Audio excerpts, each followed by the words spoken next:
हो गया तुम्हारा। बैठ बैठ बैठ बैठ हो गया तुम्हारा। बैठ बैठ बैठ बैठ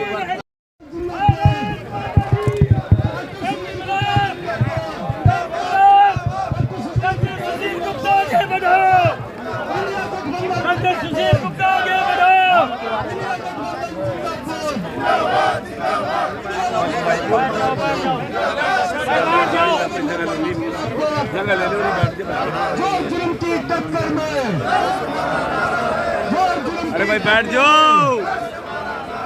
अभी संसद साहब जी गुप्ता जी क्या कहना चाह रहे हैं? एक मिनट माइक बंद करा दो। एक बार सबको कर लेने दो यार। आगे हो गया सर, हो गया भाई हाथ में 4-5 थोड़ा जी नीचे गुप्ता से जी क्या निकल के कहना चाहेंगे? एक दिन अरे का थोड़ा उपवास नीचे यहाँ कर पर दो भाई यार। अरे यहाँ ले आओ ना ऐसे। आज भाई माइक मुंह में मत दो यार, ठीक कर लो, माइक है यार, ठीक कर लो यार। क्या कहेंगे सर आज उपवास? पूरे देश के अंदर ये स्पष्ट संदेश है, भारतीय जनता पार्टी लोकतंत्र की हत्या कर रही है।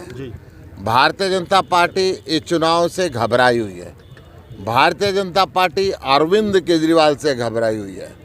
चलते चुनाव के बीच के अंदर एक ऐसे फर्जी केस में जिसमें आज तक 25 पैसे नहीं मिले, सिटिंग मुख्यमंत्री को गिरफ्तार करके भारतीय जनता पार्टी ने अपनी कायरता का परिचय दिया है। और यही कारण है कि आज हरियाणा के अंदर, यूपी के अंदर, गुजरात के अंदर, पंजाब के अंदर भारतीय जनता पार्टी के लोगों को गांव में घुसने नहीं दिया जा रहा। ये जाति और धर्म की राजनीति करके चाहते हैं कि ईमानदार लोगों को जेल के अंदर बंद कर दें ताकि अरविंद केजरीवाल चुनाव प्रचार ना कर पाए और इनकी पार्टी डर जाए। इनकी गीदड़ भभकियों से ना अरविंद केजरीवाल डरते हैं और ना उनके सिपाही डरते हैं। आज चारों तरफ खुल के अरविंद केजरीवाल की करोड़ों सोच हिंदुस्तान में जगह जगह जा रही हैं और भारतीय जनता पार्टी का क्रूर चेहरा, लोकतंत्र की हत्या करने वाला चेहरा, भारत के संविधान को चूर चूर कर देने वाला चेहरा आज सबके सामने ला रहे हैं। इस चलते चुनाव के बीच में दो मुख्यमंत्रियों को गिरफ्तार किया, कांग्रेस पार्टी के अकाउंट को सीज कर दिया गया। ये चाहते हैं कि केवल और केवल रशिया और चीन की तरह 10-20 आदमी इस देश के मालिक हों, इस देश का चुनाव का अधिकार को भी ख़त्म कर दें। शहीदों ने जो शहादत दी थी, लाखों वीरों ने जो शहादत दी थी, इस देश के लोकतंत्र को आगे बढ़ाने के लिए, देश के लोकतंत्र को जीवंत रखने के लिए अभी तक बहुत सी पार्टियां आई, बहुत सी सरकारें आई, परंतु ऐसा लोकतंत्र का गला किसी ने नहीं घोटा जैसा भारतीय जनता पार्टी की वर्तमान सरकार ने घोटा। हम इसकी निंदा करते हैं। आज पूरे हिंदुस्तान के अंदर आम आदमी पार्टी के कार्यकर्ता जगह जगह उपवास रखें। हरियाणा के अंदर भी कुरुक्षेत्र में आज इस शाम तक उपवास का कार्यक्रम चलेगा। ये कार्मिक उपवास रहेगा।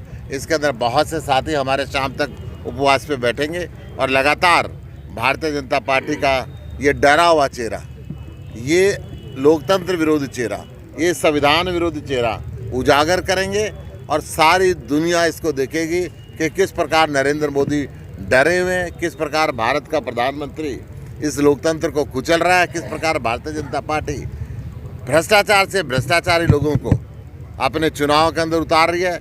1,86,000 करोड़ रुपए का कोयला चोरी का आरोप इसी कुरुक्षेत्र के अंदर प्रधानमंत्री ने नवीन जिंदल पे लगाया था।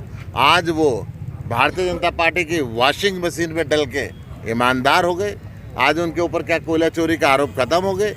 जो 20 FIR दर्ज है, मैं नवीन जिंदल जी से और नरेंद्र मोदी जी से पूछना चाहता हूँ, या तो आपने उस समय झूठ बोला था कि ये कोयला चोर है, या आज आप झूठ बोल रहे हैं कि ये कोयला चोर नहीं है। आपको स्पष्ट करना पड़ेगा, क्या प्रधानमंत्री ने झूठ बोला था या प्रधानमंत्री ने सच बोला था। अगर झूठ बोला था तो इस देश को आप कब तक झूठ के सारे चलाते रहेंगे। आपने 2 करोड़ रोजगार हर साल देने की बात करी, झूठ निकली। आपने 2022 तक किसान का डबल करने की बात करी, झूठ निकली। आपने 15-15 लाख रुपए हर आदमी के खाते में भेजने की बात करी, झूठ निकली। आपने MSP की गारंटी का कानून बनाने का वायदा किया, झूठ निकला। अगर देश का प्रधानमंत्री झूठ का सहारा लेके चाहता है कि इस देश के लोकतंत्र को खराब करेगा, तो ये जनता देश की खड़ी हो गई है। इस लोकतंत्र को खराब नहीं होने देगी। मुख्यमंत्री जी कह रहे हैं कि और आपके नेता जेल जाने को तैयार हैं। संतुष्ट है?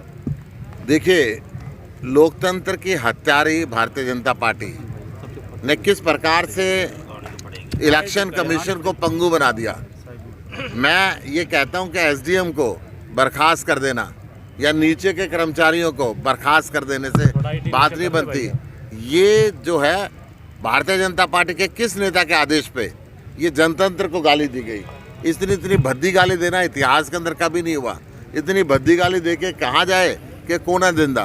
अगर एक तरफ ये झूठ बोलते हैं कंप्यूटर हैक हुआ था, एक तरफ ये सस्पेंड करते हैं, एक तरफ इन बातों को छुपाते हैं, असली चेहरा सामने आना चाहिए कि भारतीय जनता पार्टी के कौन से नेता के दबाव में इन 5-6 अधिकारी और कर्मचारियों को ये कदम उठाना पड़ा। मुख्यमंत्री जी कह रहे हैं आपके और नेता जेल जाने को तैयार हैं, शाहबाद में बोले मुख्यमंत्री, उसको लेकर क्या? मुख्यमंत्री जी आपको बता देते हैं, हम हमारे सारे नेता जेल जाने के लिए तैयार हैं। तुम्हारी जेल कम पड़ जाएंगी, जेल में जाने वाले कम नहीं पड़ेंगे। जिस प्रकार हरियाणा के मुख्यमंत्री ने किसानों पे लाठी बरसाई, जवानों पे लाठी बरसाई, आशा वर्करों पे लाठी बरसाई, पॉलिटिकल वर्करों पे लाठी बरसाई, पंचायत के सरपंचों पे लाठी बरसाई, सरकारी कर्मचारियों पे लाठी बरसाई।